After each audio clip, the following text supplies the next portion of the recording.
根本用不上这些，你干什么？我不需要你管。讲什么啊？我确认我咱们开个这个机会，你这打啥？看这打什么啊？哈，不是别玩，咱啊，那个什么 stone。Check it on. Always concentrate. Hannah. Hannah.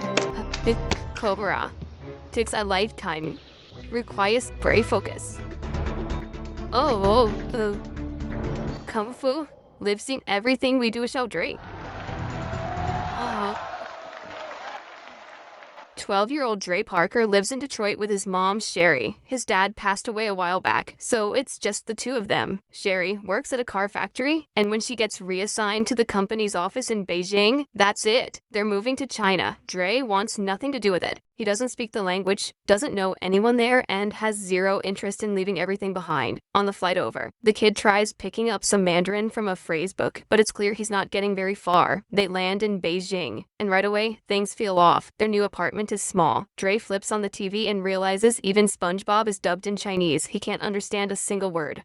A local guy named Harry helps them haul their bags upstairs and mentions there's a park nearby where kids hang out. He tells Dre to swing by whenever he wants. Harry takes off, and Sherry goes to take a shower. Problem is, the hot water doesn't work. She tells Dre to go find the building's maintenance guy. The kid asks around downstairs, but nobody speaks English. Eventually, he tracks down a man named Mr. Han. Dre tries explaining the situation, but the old guy is sitting there eating, trying to snag a fly midair using chopsticks. He keeps missing, then just smacks it with a fly swatter. The whole time, he barely looks at Dre. The kid gives up and leaves him alone, with nothing else to do. Dre heads to the park Harry told him about. He runs into Harry and a few other kids playing basketball. Dre joins in, but he's pretty bad. He keeps making excuses, and eventually the other kids won't let him play anymore. Trying to save face, the kid challenges an old man sitting at a ping pong table. The old guy absolutely destroys him without breaking a sweat. That's when Dre spots a girl across the park playing violin. Her name is Mei Ying, and he's immediately into her. Harry notices and tells him to go say something. The kid walks over and tries a few words in Chinese, but she actually speaks English. They start talking, and it's easy. She's cool. She's curious about him. At one point, she reaches out and touches his hair, curious about how it feels. Things are going great. Then a kid named Cheng shows up. He's a friend of Mei Ying's family, and he does not like what he's seeing. Cheng gets in Dre's face and shoves him hard. The American kid goes flying. Dre tries to get back up and swing, but Cheng grabs him and slams him right back down. Harry steps in, explaining that Dre just got here and doesn't know how things work yet. He asks Cheng to let it go, but the kid doesn't care. Every time Dre stands up, Cheng knocks him down again. It's brutal. Mei Ying tries to stop it, telling Cheng to back off, but the damage is done. The American kid is messed up, bruised, humiliated, the whole deal. When Mei Ying tries to help him, Dre pushes her away. He doesn't want her seeing him like this. Dre sneaks back into the apartment, making sure his mom doesn't see the damage. The next morning, he grabs her makeup kit and covers the bruises on his face. He puts on a cap and heads to school, but the principal makes him take the cap off. Sherry sees the marks and asks what happened. The kid lies, says he fell out of bed. At school, Dre finds out that Chung and his crew are in the same building. Great. During lunch, he bumps into Mei Ying again. He asks if Chung is her boyfriend. She says no, their parents are friends, which is why the guy acts like he owns her. After she walks away, Chung rolls up and knocks Dre's food tray right off the table. The two start arguing, but a teacher steps in and separates them before it goes further. Dre gets home angry. He turns on the TV and starts copying kung fu moves from whatever's on screen, throwing punches and kicks around the living room. A little while later, Mr. Han finally shows up to fix the hot water. He tries to show Dre how the heater works, but the kid ignores him, too busy with his fake kung fu routine. The maintenance man flicks a toothpaste cap across the room and nails Dre right in the head. That gets his attention. Mr. Han shows him the water heater and leaves. When Sherry gets home, she finds Dre's jacket thrown on the floor and loses it. She scolds him for being disrespectful and makes him hang it up properly. Mr. Han is still nearby and quietly watches the whole thing. Back at school the next day, Dre slips into a music room where Mei Ying is rehearsing violin with her teacher. She's good, really good, but her instructor barely acknowledges it. Dre asks what she's preparing for. She explains there's an audition coming up for the Beijing Music Academy, and getting in means everything to her and her family. When the teacher comes back, Dre ducks out. The second he's in the hallway, Cheng and his boy boys corner him. They toss his bag on the ground, rough him up, and warn him to stay away from Mei Ying. After school, Dre and Sherry go out exploring. They walk past the Forbidden City and Dre spots a massive group of teenagers training kung fu in an open courtyard. It looks intense. Curious, he brings his mom inside to check it out, but the second he walks through the door, he sees Chung and the rest of the crew drilling techniques like professionals. These kids aren't messing around. Dre turns right back around and walks out without a word. Sherry catches up and asks what's wrong. The kid finally breaks down. He tells her he hates it here. They haven't even been in China a week and it already feels like years. Everything is terrible at the school, the kids, the whole country. He wants to go home. Sherry looks at him and tells him the truth as gently as she can. There's nothing waiting for them back in Detroit. This is their life now, and they have to make the best of it. Mr. Han catches all of this from across the street. For the first time, something in him shifts. He actually feels for the kid. The next day, Dre decides to get some payback. He follows Chung and his friends through the streets, climbs up above them on an overpass, and dumps a bucket of dirty water on their heads. For about 3 seconds. It feels great. Then the bully looks up, sees who did it, and the chase is on. Dre bolts through alleys and side streets, running as fast as he can, but he hits a dead end. The boys catch up, drag him down, and Chung starts laying into him, punches to the gut, over and over. One of his friends says the kid's had enough, that he's already hurt. The bully doesn't care. He says their master taught them to never show mercy. That mercy is weakness. He keeps going. Out of nowhere, Mr. Han appears. He grabs Chung's arm mid-swing and tosses him to the side.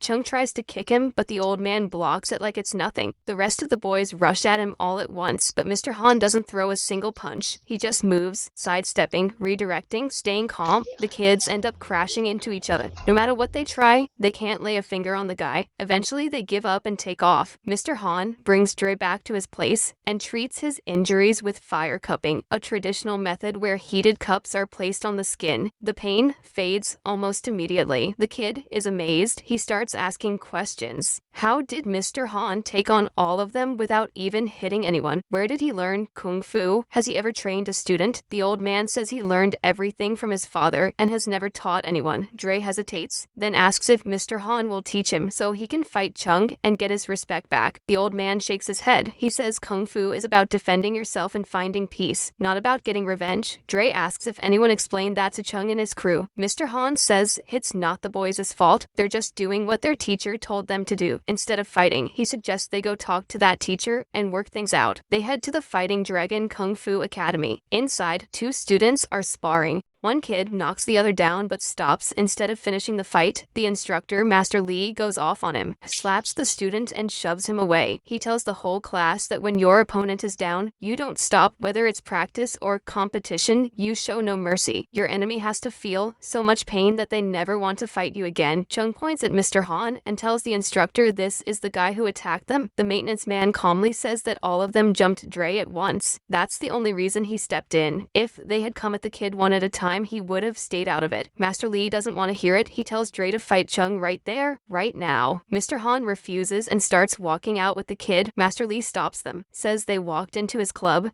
disrespected his students, and now they think they can just leave. One of them has to fight. Mr. Han spots a poster for an upcoming kung fu tournament. He tells Master Lee that Dre will compete, but in the tournament, fair and square. Until then, his students leave the kid alone. Master Lee agrees and orders his boys not to touch Dre before the competition. Then he looks at Mr. Han and says that if the kid doesn't show up, both of them will regret it. Outside, Dre panics. Before, Chung was beating him up in a back alleys where nobody could see. Now, thanks to Mr. Han, the kid is going to get destroyed in front of a stadium full of people. He asks how he's supposed to fight a trained kung fu student. Mr. Han tells him that what Master Lee teaches is not real kung fu. It's just cruelty. He promises Dre that he'll train him in the real thing. The kid is fired up. Next morning, he shows up at Mr. Han's house bright and early, ready to go. Inside, he notices a busted-up car sitting in the middle of the workshop. He ignores it and starts doing goofy kung fu poses to impress the old man. In the process, he accidentally knocks over one of Mr. Han's vases. Not the best start. Mr. Han sets up a wooden post and tells Dre to hang his jacket on it. The kid does it. Then the old man tells him to take it down and put it on, then take it off and hang it back up. Same thing, over and over. Dre has no clue what this has to do with kung fu, but he keeps doing it. That's day 1. When he gets home that evening, Dre walks in and hangs his jacket neatly in its place. Sherry is stunned. The kid never does that. Day 2 is the same thing. Jacket on, jacket off. Hang it up. Day 3, no different. Rain or shine, it doesn't matter. Mr. Han stands there with an umbrella and Dre keeps going through the motions. At one point, Dre tries hiding the jacket before training, hoping they'll move on to something else. Mr. Han already knows. He makes the kid go get it and start over. After days of this, Dre thinks he's finally figured it out. He tells Mr. Han he gets the lesson. It's about respecting his mom. He was wrong for talking back to her, and hanging up the jacket is a way to fix that. Mr. Han doesn't confirm or deny it. Just then, Sherry shows up. She says they're heading to the Chi Festival, and she's brought an extra ticket for Mr. Han. He tries to say no, but she talks him into coming along. Mr. Han lets it slip to Sherry that Dre, or Xiao Dre as he calls the kid, is his very first kung fu student. At the festival, Dre makes an excuse and sneaks off to the Shadow Puppet Theater. Mei Ying is there waiting for him. He gives her a CD of songs he put together. The puppet show starts.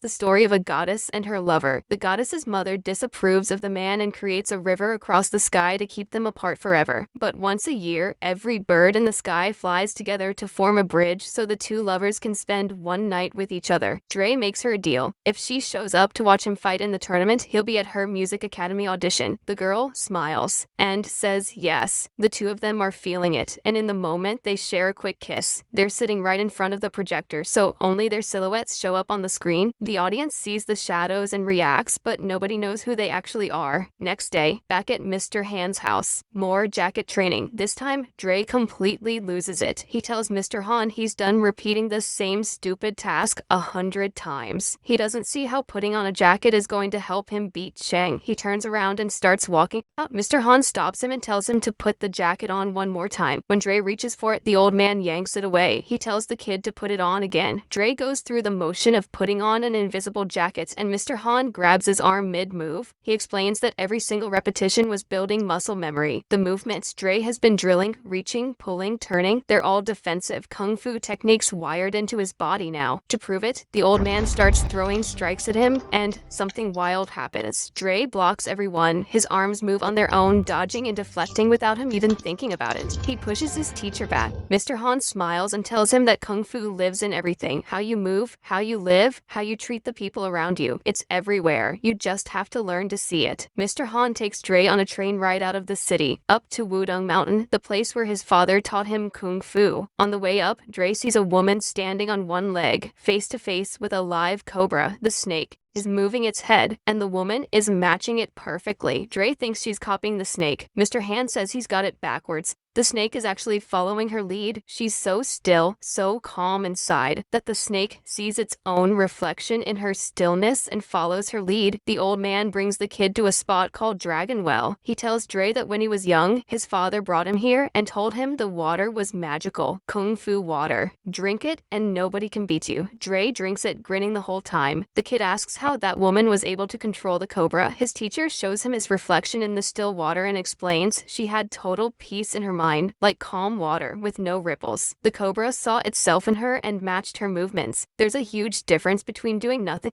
and standing perfectly still with a clear head. Dre starts to get it. She wasn't doing anything to the snake. She was just completely in control of herself. The old man nods and says that move is called the cobra stance. It takes most people a lifetime to learn. Before you can control anyone else, you have to control your own mind first. They train with bamboo sticks on the mountain. When night falls, they ride the train home. Dre is so wiped out he falls asleep leaning on Mr. Han's shoulder. The old man carries him inside and puts him to bed. After that, the kid is obsessed with the cobra move. He draws pictures of the woman and the snake. During training, Mr. Han hangs a curtain between them and starts attacking Dre from behind it, forcing him to react to things he can't see coming. At first, Dre gets hit constantly and begs him to stop. Mr. Han doesn't let up. Over time, the kid's reflexes get sharper. His body gets stronger and more flexible. The old man pushes him through drills focused on concentration, speed, and endurance. After a string of brutal sessions, Mr. Han tells the kid there's no training tomorrow. He says if you pull a rope too tight, it snaps. Dre needs a break. The kid is thrilled. On his day off, Dre meets up with Mei Ying. He skips school and takes her out around the city. They walk, they laugh, they goof around. She even shows off some dance moves that catch him completely off guard. Then Mei Ying gets a phone call. Her audition got rescheduled to today. Her father pulls up in a car and she has to leave immediately. Dre watches her go. He runs to the auditorium on his own. Mei Ying performs, and while her teacher doesn't seem too impressed, Dre stands up and claps for her anyway. Her father sees the whole thing and isn't happy about it. Afterward, he tells Mei Ying she has to stop spending time with the American kid. The girl comes to Dre holding back tears. She tells him they can't see each other anymore. Being around